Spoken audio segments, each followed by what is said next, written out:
name is Angeline C. Laurentiana, the student nurse from Mate Doctors College, and I will be the one who interviewed tonight. And then, don't worry, this is just a normal conversation between us, so I can understand more about your family healthcare practice and beliefs. Then you can answer my question with English or Bisaya kung asa ka comfortable.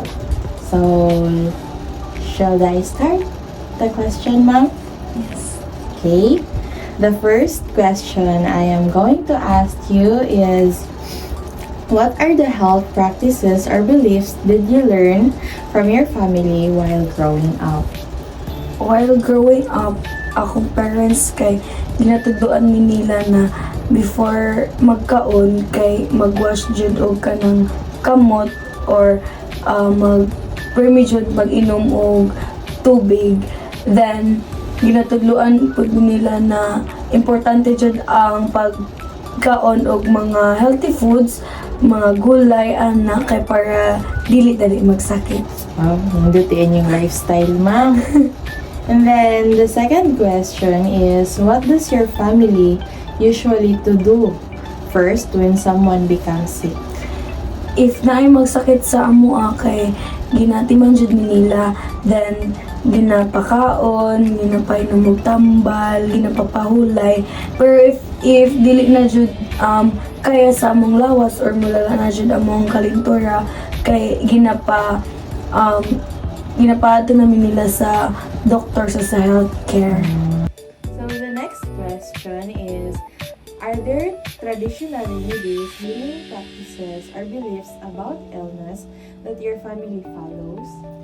Yes, usually jud kay if ever nga magkasakit ni, magkasipon, magkailan or magkaubo, kay ginapainom jud ni nila og herbal or di kaya kanang salabat, like kanang ginger tea, kay muna na ilahang ginatuhan. Pero ang para sa ilaha kay nag-believe sila na mas okay jud ang recovery if naka-enough rest. And then, who usually makes important health decision in your family? Usually sa among family kay akong parents jud sila nag-decision if kanang kung kami sa among magkaon, magpainom ng tambal or kanang mag-adto na sa health center or doctors. So the next question is, are there health practices or beliefs that are important to you but may be misunderstood by other people? Para sa ako, mas importante jud na kanang atiman na nato ang kaugalingon labi na o magkasakit ta.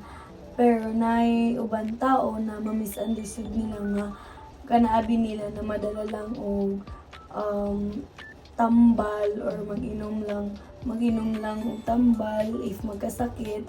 Pero para sa ako mas importante pod na kanang na jud tay enough rest para mas madali ato ang pag-recover. Yes, ma'am.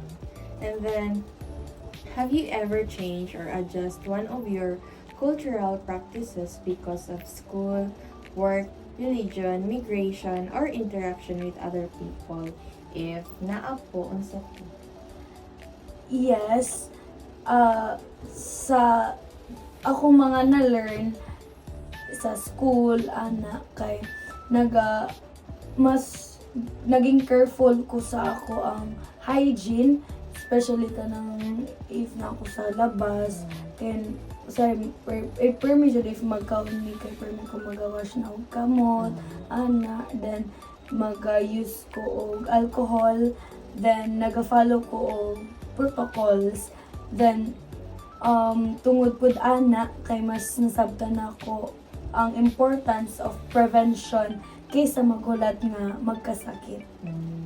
Wow. And then, do you think people sometimes make assumptions about your community?